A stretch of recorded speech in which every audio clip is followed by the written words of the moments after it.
दौड़ क्या हो? क्या हुआ? ब्रू के 10 रुपीज सैशे में 33% एक्स्ट्रा। प्रेम, हाँ दौड़ के जाओ। कहाँ? 2 कप ब्रू बना के ले आओ। ब्रू के 10 रुपीज सैशे में अब 33% एक्स्ट्रा। दौड़ के चाहिए।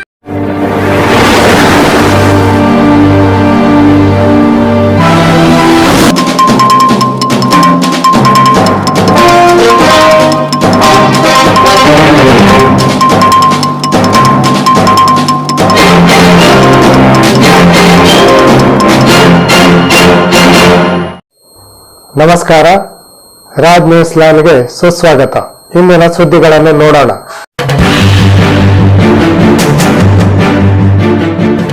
ಕನ್ನಡ ಸಾಹಿತ್ಯ ಪರಿಷತ್ತು ಜಿಲ್ಲಾ ಘಟಕ ಉತ್ತರ ಕನ್ನಡ ಹಾಗೂ ಕನ್ನಡ ಸಾಹಿತ್ಯ ಪರಿಷತ್ತು ಮುಂಡಗೋಡ ಅವರ ಸಹಯೋಗದಲ್ಲಿ ಮುಂಡಗೋಡದ ನಿವೃತ್ತ ನೌಕರರ ಭವನದಲ್ಲಿ ಎಸ್ಎಸ್ಎಲ್ಸಿ ಪರೀಕ್ಷೆಯಲ್ಲಿ ಕನ್ನಡ ವಿಷಯದಲ್ಲಿ 100ಕ್ಕೆ 100 ಅಂಕ ಪಡೆದ ವಿದ್ಯಾರ್ಥಿಗಳಿಗೆ ಹಾಗೂ ಕನ್ನಡ ವಿಷಯದಲ್ಲಿ 100ರಷ್ಟು ಫಲಿತಾಂಶ ನೀಡಿದ ಶಿಕ್ಷಕರಿಗೆ ಅಭಿನಂದನಾ ಕಾರ್ಯಕ್ರಮವನ್ನು ನಡೆಯಿತು. ಈ ಕಾರ್ಯಕ್ರಮವನ್ನು ಮಾಜಿ ಶಾಸಕರಾದ ವಿಎಸ್ ಪಾಟೀಲ ಉದ್ಘಾಟಿಸಿ ಮಾತನಾಡುತ್ತಾ, ಕನ್ನಡ ಪ್ರತಿಯೊಬ್ಬರ ಉಸಿರಿನಲ್ಲಿ ಸದಾ ಹಸಿರಾಗಿರಲಿ, ಕನ್ನಡ ನಿಮ್ಮ ಬದುಕಿನ ಉದ್ದಕ್ಕೂ ನಿಮ್ಮ ಸಂಗಾತಿಯಾಗಿ ಇರಲಿ. ನಮ್ಮ ಭಾರತ ದೇಶದ ಸಂಸ್ಕೃತಿ ಹಾಗೂ ಸಂಸ್ಕಾರವನ್ನು ನಾವು ಮಕ್ಕಳಿಗೆ ಕಲಿಸಬೇಕು ಅಂದಾಗ ಮಾತ್ರ ಒಳ್ಳೆಯ ದೇಶ ಕಟ್ಟಲು ಸಾಧ್ಯವಾಗುತ್ತದೆ ಎಂದರು. ಕನ್ನಡ ಸಾಹಿತ್ಯ ಪರಿಷತ್ತಿನ ಜಿಲ್ಲಾಧ್ಯಕ್ಷರಾದ ಬಿಎನ್ ವಾಸರೆ ಅವರು ಅಧ್ಯಕ್ಷತೆ ವಹಿಸಿ ಮಾತನಾಡಿ, ಕನ್ನಡ ಸಾಹಿತ್ಯ ಪರಿಷತ್ತು ಒಂದು ಗಟ್ಟಿಯಾದ ನುಡಿ ಸಂಘಟನೆ. ವಿದ್ಯಾರ್ಥಿಗಳಿಗೆ ಜ್ಞಾನ ಹಾಗೂ ಓದಿನ ಹಸಿವಿರಬೇಕು ಎನ್ನುವ ಕಾರಣಕ್ಕಾಗಿ ನಿಮಗೆ ಕನ್ನಡದ ಪುಸ್ತಕಗಳನ್ನು ನೀಡಲಾಗಿದೆ. ವಿದ್ಯಾರ್ಥಿಗಳಲ್ಲಿ ಬರೆಯುವ ಹಾಗೂ ತಿಳಿದುಕೊಳ್ಳುವ ಹವ್ಯಾಸವನ್ನು ರೂಢಿಸಿಕೊಳ್ಳಬೇಕು. ನಿಮ್ಮ ಎದೆಯೊಳಗೆ ಕನ್ನಡದ ಬೀಜವನ್ನು ಬಿತ್ತಿ ಆ ಕನ್ನಡದ ಬೀಜ ಮೊಳಕೆ ಒಡೆದು ರಾಜ್ಯದಲ್ಲಿಯೇ ಎತ್ತರಕ್ಕೆ ಬೆಳೆದು ದೊಡ್ಡ ವ್ಯಕ್ತಿಗಳಾಗಿ ಉನ್ನತ ಹುದ್ದೆಗಳಲ್ಲಿ ಅಲಂಕರಿಸಿ ಈ ಸನ್ಮಾನ ನೆನಪುಗಳು ನಿಮ್ಮ ಎದೆಯಲ್ಲಿ ಸದಾ ಇರಬೇಕು. 100ಕ್ಕೆ 100 ಅಂಕ ಗಳಿಸಲು ಪ್ರಯತ್ನ ಮಾಡಿದ ಶಿಕ್ಷಕರಿಗೆ ಅಭಿನಂದನೆ ಸಲ್ಲಿಸುತ್ತೇನೆ ಎಂದರು. ಕಾರ್ಯಕ್ರಮದಲ್ಲಿ ಹಾಜರಿದ್ದ ಸಿರ್ಸಿ ಶೈಕ್ಷಣಿಕ ಜಿಲ್ಲಾ ಮುಖ್ಯಾಧ್ಯಾಪಕರ ಸಂಘದ ಜಿಲ್ಲಾ ಅಧ್ಯಕ್ಷರಾದ ಎಸ್.ಡಿ. ಮುಡೆಣ್ಣವರ ಮಾತನಾಡುತ್ತಾ, ಇಂದು ಕನ್ನಡ ಬಹಳ ಬೇರೆ ಬೇರೆ ರಾಜ್ಯದ ಜನರಿಗೆ ಜೀವನವನ್ನು ನೀಡಿದೆ. ಪ್ರತಿ ಕ್ಷೇತ್ರದಲ್ಲಿ ಕನ್ನಡ ಭಾಷೆ ತನ್ನದೇ ಆದ ಪ್ರಾವೀಣ್ಯತೆ ಹೊಂದಿದೆ ಎಂದರು. ಕನ್ನಡ ಸಾಹಿತ್ಯ ಪರಿಷತ್ತಿನ ತಾಲೂಕಾ ಅಧ್ಯಕ್ಷರಾದ ವಸಂತ ಕೊಣಸಾಲಿ ಪ್ರಾಸ್ತಾವಿಕವಾಗಿ ಮಾತನಾಡಿ, ಈ ಕಾರ್ಯಕ್ರಮವನ್ನು ಜಿಲ್ಲಾಧ್ಯಕ್ಷರಾದ ಬಿಎನ್ ವಾಸರೆ ಅವರ ಮಾರ್ಗದರ್ಶನದಲ್ಲಿ ಸತತ 4 ವರ್ಷಗಳಿಂದ ಮಾಡುತ್ತಾ ಬಂದಿದ್ದೇವೆ ಎಂದರು. ಸಂಗಮೇಶ್ವರ ಸಹಕಾರಿ ಬ್ಯಾಂಕ್ನ ಅಧ್ಯಕ್ಷರಾದ ಸಂಗಪ್ಪ ಕೋಳೂರ ನಗದು ಕಾಣಿಕೆ ಪ್ರದಾನ ಮಾಡಿದರು. ಬಿಆರ್ಸಿ ಸಮನ್ವಯಾಧಿಕಾರಿ ಡಾ ರಮೇಶ್ ಅಂಬಿಗೇರ, ಸರ್ಕಾರಿ ನೌಕರರ ಸಂಘದ ಅಧ್ಯಕ್ಷರಾದ ಸುಭಾಸ ಡೋರಿ, ಕರ್ನಾಟಕ ರಾಜ್ಯ ಮಾಧ್ಯಮಿಕ ಶಾಲಾ ನೌಕರರ ಸಂಘದ ಅಧ್ಯಕ್ಷರಾದ ವಿನಾಯಕ ಶೇಟ್, ತಾಲೂಕಾ ಎಸ್ಎಸ್ಎಲ್ಸಿ ನೋಡಲ್ ಅಧಿಕಾರಿ ನಾಗರಾಜ ನಾಯ್ಕ, ಶ್ರೀಮಂತ್ ಮದರಿ ಮಾತನಾಡಿದರು. ಅಭಿನಂದನೆ ಸ್ವೀಕರಿಸಿದ ವಿದ್ಯಾರ್ಥಿಗಳಲ್ಲಿ ಕುಮಾರಿ ಕಾಶ್ಮೀರ ಸೈಯದ್ ಕಾರ್ಯಕ್ರಮ ಕುರಿತು ಮಾತನಾಡಿದರು. ಶಿಕ್ಷಕರ ಪರವಾಗಿ ವಾಸುದೇವ್ ಮಡ್ಲಿ ಸಾಹಿತ್ಯ ಪರಿಷತ್ತಿನ ಕುರಿತು ಅಭಿಮಾನದ ಮಾತುಗಳನ್ನಾಡಿದರು. ಮಾಜಿ ಶಾಸಕರಾದ ವಿಎಸ್ ಪಾಟೀಲ್, ಕನ್ನಡ ಸಾಹಿತ್ಯ ಪರಿಷತ್ತಿನ ಜಿಲ್ಲಾಧ್ಯಕ್ಷರಾದ ಬಿಎನ್ ವಾಸರೆ ಅವರನ್ನು ಸನ್ಮಾನಿಸಲಾಯಿತು. ಕರುನಾಡ ಕನ್ನಡ ಸಾಹಿತ್ಯ ಹಾಗೂ ಸಾಂಸ್ಕೃತಿಕ ಬಳಗದ ವತಿಯಿಂದ ಜಿಲ್ಲಾಧ್ಯಕ್ಷರಾದ ಬಿಎನ್ ವಾಸರೆ ಅವರನ್ನು ಸನ್ಮಾನಿಸಿ ಶುಭ ಕೋರಲಾಯಿತು. ಆರಂಭದಲ್ಲಿ ಡಾ ಪಿಪಿ ಜಬ್ಬಿ ಸ್ವಾಗತಿಸಿದರು. ಬಾಲಚಂದ್ರ ಹೆಗಡೆ ಕಾರ್ಯಕ್ರಮ ನಿರೂಪಿಸಿದರು. ನಾಗರಾಜ ಅರ್ಕಸಾಲಿ ವಂದಿಸಿದರು.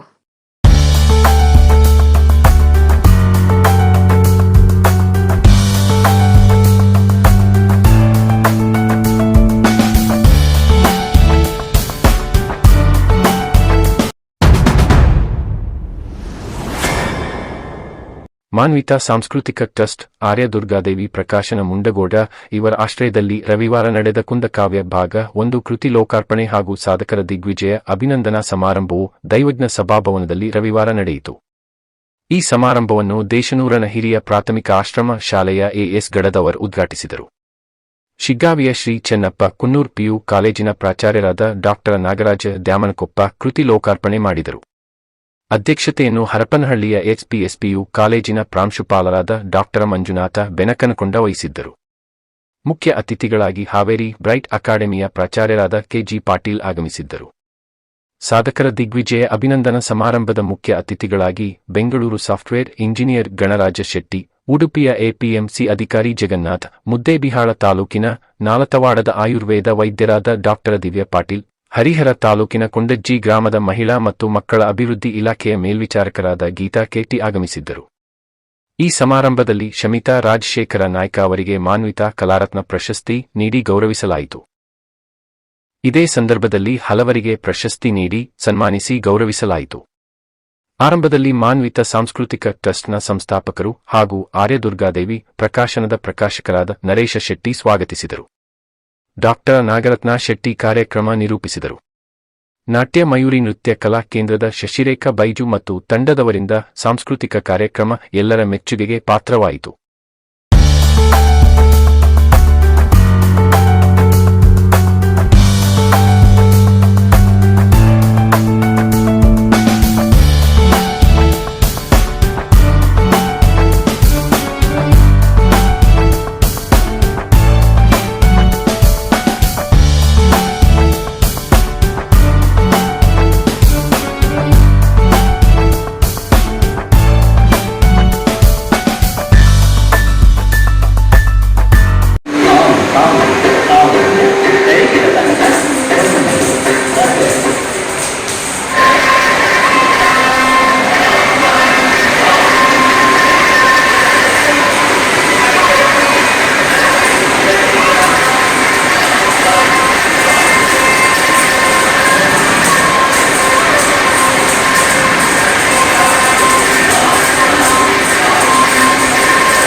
ಇಂದು ನವಲಗುಂದದಲ್ಲಿ 45ನೇ ರೈತ ಹುತಾತ್ಮ ದಿನಾಚರಣೆಯಲ್ಲಿ ಕರ್ನಾಟಕ ರಾಜ್ಯ ಅನ್ನದಾತ ರೈತ ಸಂಘ ಮತ್ತು ಹಸಿರು ಸೇನೆಯ ರಾಜ್ಯಾಧ್ಯಕ್ಷರಾದ ಚಿದಾನಂದ ಹರಿಜನ ಹುತಾತ್ಮ ರೈತನ ಮೂರ್ತಿಗೆ ಮಾಲಾರ್ಪಣೆ ಮಾಡಿ ಗೌರವ ಸಲ್ಲಿಸಿದರು.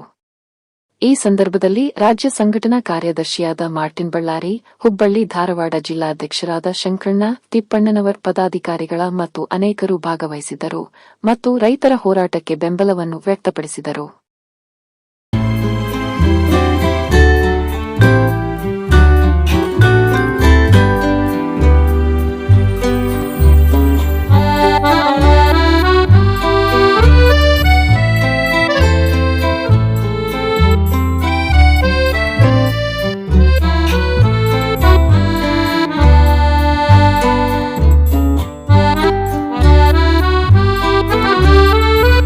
ನಿಖರ ನಿಷ್ಪಕ್ಷಪಾತ ಸುದ್ದಿಗಾಗಿ ರಾಜ್ ನ್ಯೂಸ್ ಲೈನ್ ಅನ್ನು ತಪ್ಪದೇ ನೋಡಿ.